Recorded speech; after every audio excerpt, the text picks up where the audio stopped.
పక్కనైతే శ్రీకాకుళం కాదు ఆంధ్ర రాష్ట్ర వ్యాప్తంగా ఒక ఆసక్తికరమైన విషయంగా ఉంది ఆమ్దాల వలస.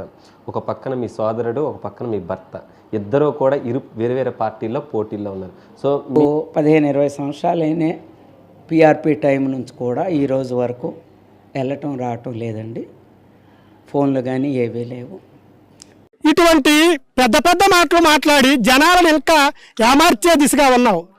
మరి 2009లో మీ ఇద్దరు ప్రత్యర్థులై పోటీలు చేసుకొని మీ మధ్య బంధాలు లేవు, బంధుత్వాలు లేవు అని చెప్పిన ఈ పెద్ద మనుషులకి 2015లో రవికుమార్ తల్లి సీతారాం భార్యకి ఈ సెటిల్మెంట్ దస్తావేజు ఎలా రాశారు? ఇదేమి సుమన్ టీవీ యాజమాన్యం ఇచ్చిన డాక్యుమెంట్ కాదు, సోమవారి గాంధీ ఇచ్చిన డాక్యుమెంట్ కాదు. మీ మధ్య ప్రశాంతమైన చీకటి ఒప్పందాలు,